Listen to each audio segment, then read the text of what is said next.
With love, reverence and gratitude, I offer myself at the divine lotus feet of our dearest, sweetest and loving Lord Bhagavan Sri Satya Sai Baba, the Lord Sai Shiva. Dear brothers and sisters, loving Sai Ram to all of you, I wish all of you a happy, holy and auspicious MahaShivaratri filled with divine bliss. It is an important festival for all spiritual seekers and more so for Sai devotees. Because during the MahaShivaratri festival, over many decades, millions of spiritual seekers have thronged to the portals of Prashanti Nilayam to be with their Lord Sai Shiva and celebrate the festival with joy and festivity. He is Shiva himself, and how blessed and fortunate we are, because in his infinite compassion and love, in July 6, 1963, Swami himself has declared he is the Shiva and Shakti. And he also confirmed this, which you can refer by going to this discourse. And in November of 1958, Swami has revived a young girl who was lifeless and brought her back to life, and then declared he is the Jodi Adipalli Somapaya Namaha. It is there in one of the 108 names of Swami. This particular name is there, Jodi Adipalli Somapaya Namaha. That means he is the same Shiva and Shakti come again. So it is beautiful to hear from the Lord himself that he is the embodiment of Shiva and Shakti. And one of the early priests in Prashanti Nilayam, Sheshagiri Rao, when he saw Swami for the first time, he saw Swami as Shiva adorned with the snakes, and he was terrified and went into bliss for about 3 days. And also many of you know Gandikota Subramanya Shastri, who was the one who has spread the message of Sai Gayatri to the world. And when he asked Swami, who are you? Swami material is a beautiful picture which shows that Sai and Shiva are one. And also I want to relate another beautiful incident which happened in 2005. We had the International Medical Conference where about 1,000 delegates from many parts of the world have come to Prashanti Nilayam. And after the whole deliberations were done, at the final time when some of the doctors were speaking, one of the doctors is Dr. Venkat Sadanand, the neurosurgeon. He shared and prayed to Swami, Swami, I offer everything I have myself at your divine lotus feet. Please reveal your true form. And Swami, in his infinite love and compassion, told him that I am Shiva.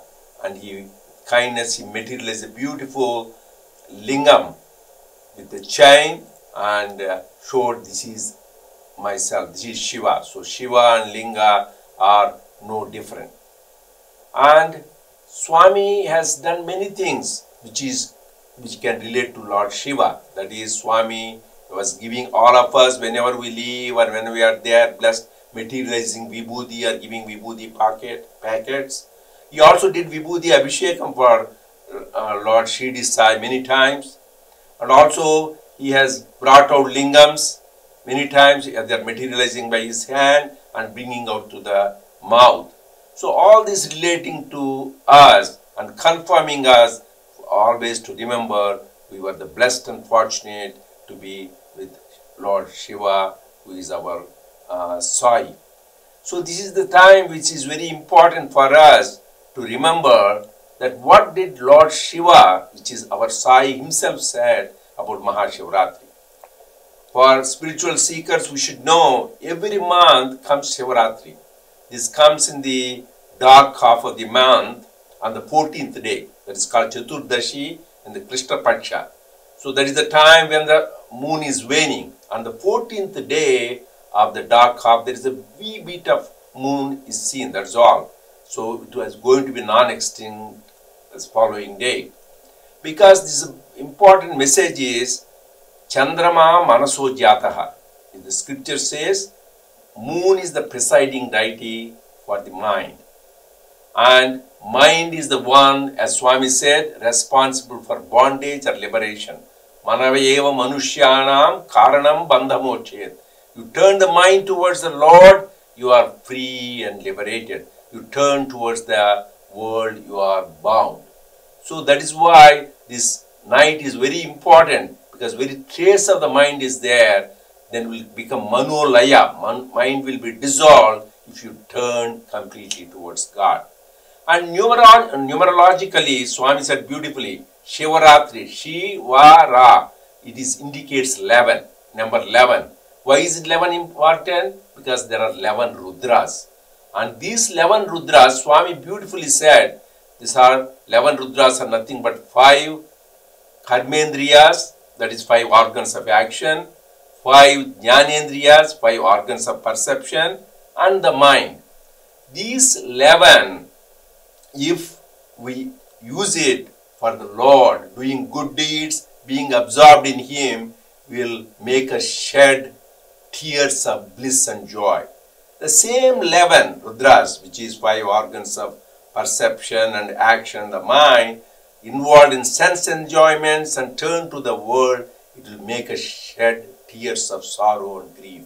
The choice is ours. That is why this beautiful MahaShivaratri is the worthwhile spending, being intoxicated, thinking about the Lord and singing His glories. And along with MahaShivaratri comes certain specific items or significant events. One is Lingodbhava. As I said, Swami himself used to bring out the lingam. What is the significance of lingam? So Swami says lingam means liyate gamyate iti lingaha, in which everything in the world merges and becomes one. That is lingam. Like we talk, God has beautiful names, beautiful forms, beautiful attributes. He is Saguna and Sakara. At the same time, God is also Nirguna, Nirakara, attributeless, formless and nameless.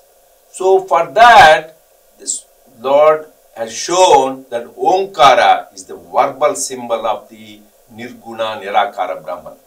And the Lingam is the visual form of the Nirguna, Nirakara Brahman. This is attributeless, formless Brahman. That is the significance of the Linga. And Swami has materialized, many of us seen many times, brought out the Linga. And the second aspect of the Lord Shiva is Vibhuti, the holy ash, the Bhasma which he smears all over the body. And as I said, Swami has kindly given it many times to many of the devotees. What is the significance of this Vibhuti? Vibhuti means the glory of the Lord. So finally everything in the world is transitory and ends into one thing, that is ash. But ash cannot be further desecrated or degenerate. Like leaves may change, water may change, flower will spoil, but never the ash. That is the significance. And once we have all experienced using the holy ash, the Vibhuti of Swami, our physical ailments will be cured, mental afflictions will be relieved, and also it gives the prosperity and the way to the ultimate goal of life, liberation itself. That is the wonderful about the Vibhuti. And third aspect of this Holy Shivaratri is, during this time, people do the fasting and vigil. What is the purpose? Swami said beautifully that when you are intoxicated with the divine, singing His glory, thinking about Him, remembering His story, you forget about the food and sleep. It should not be such a way that you are being hunger, sleepless and forgetting the Lord. The purpose is you are so intoxicated with the divine, you forget about food and sleep. But people practice the other way around. I can give you a personal anecdote. The day before Shivaratri, one time, this is about 12 years ago, Swami told me, you come tomorrow on the Shivaratri day for lunch to have with me in the Yajur Mandir, his house. Everybody, my friends, my family laughed at me. Why will Swami make you eat on Shivaratri day? I said, this is the Lord, what He said. And lo and behold, He really called us on that day and we had lunch with Swami. Here the message is, Swami is not into rituals, he is spiritual. whole purpose of the fast, vigil, singing is to be with the Lord. When you are able to be with the Lord and have lunch, what better things? So that is what we want to always remember. Whatever we do, what is the inner significance, spiritual significance. And another thing is about the Bilwa leaf. During the time of the festival, when we worship the Lord Shiva, we use two things. One is Abhishekam, where we put water or honey or milk, etc. And then put the leaf, Bilwa leaf. It is said to be very, very close and very dear to the Lord Shiva. But this Bilwa leaf is unique. You should look at it. It is a trifoliate leaf. The three folds represent three gunas, sattva, rajas and tamas. And it represents three kalas, bhur, bhuvas, and the past, present and future. And three lokas, bhur, bhuvas, swaha. And three avasthas, that is wakeful, dream and deep sleep. And three bodies, gross, subtle and causal body, that is Thola, Surchma and Karana Sharira. So all these are represented in the Bilwa leaf, the three states. So when you offer this, you are supposed to go beyond the three. So then when you are with the Lord Shiva, you are all beyond the three gunas, you are beyond the three times, you are beyond the three lokas and three bodies. You become one with Him. That is the significance of the Bilwa leaf worship. But Swami says, if you don't get Bilwa leaf, you don't get the Abhishekam, don't worry. Offer your body itself sanctified with good deeds. That is the Bilwa leaf. And Abhishekam, you don't need to do anything. You shed the tears of joy and bliss. Then that itself is his Abhishekam. That is the inner significance Swami gave. So I would like to conclude with the message. Swami says, what is the message you get about MahaShivaratri? Number one, Lord Shiva is the embodiment of sacrifice and service. That is what we should learn, and Swami is one the same. So Lord Shiva drank the halahala, the poison, which would have destroyed all the worlds for the protection of the humanity. And in turn, what did he do? Not only he took the thing and put it in himself, but he gave the moon, which gives the moonlight, cool, and the water, the Ganges, from his head. So one way is sacrificing, taking the negative and giving all the beautiful, positive things to the humanity. That is one we should learn from Lord Shiva. Second is simplicity. He was just wears just a tiger skin, puts ashes all over the body, and he has ornaments, snakes. That is the example for a spiritual seeker. Simplicity, sacrifice and service. The second message Swami said, Shiva's family. Shiva's family is called Adi Kutumbam, first family. Why? Each member in his family, Lord Shiva, his consort Parvati, his two sons, Lord Ganesha, Lord Subramanyam, each one are worshipped as the chosen deity by many of the spiritual seekers.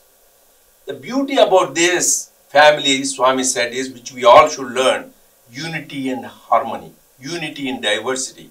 What is the vehicle of Lord Shiva? Is the bull, Nandi. What is the vehicle for Mother Parvati? Is the lion. And what is the vehicle for Ganesha? It is the mouse. What is the vehicle for Lord Subramanyam? It is the peacock. And the Lord Shiva wears the snakes. These are all inimical to each other. Bull is scared of the tiger, and then the snakes are worried about the peacock and the mouse. So all these are inimical, but they all live in unity and harmony. And Lord Shiva himself is an example of harmony and unity. He has in his third eye the fire, and his head, what do we have? Ganges, the water. Water and fire cannot go together, but he lives in harmony. That is the message, unity in diversity and harmony and unity in the family. And finally, another important message Swami said is to show and see divinity in everything, everywhere, ever. That is the message. The Rudram, as I was telling you about, there's 11 Rudras. That is the part of Namakam and Chamakam. Each has 11 Anuvakas. In all of them, the main message is to see the oneness. Whether it is a plant, or the trees, or the forest, the same Rudra resides.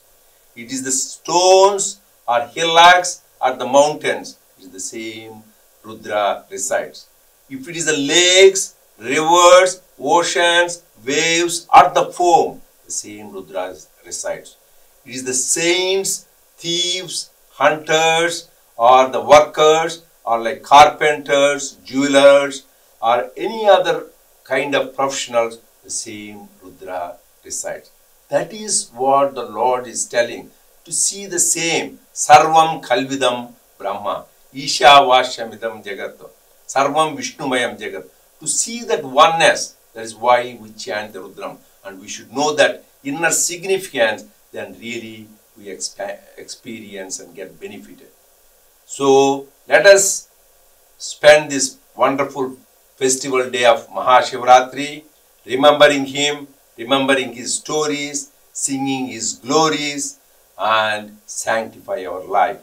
I pray to our Lord Sai Shiva to shower his choices, blessings and grace on all of us today, so that we can move forward to the goal supreme, that is to realize our true nature. What is our true nature? To realize that we are the embodiments of that divine Atma.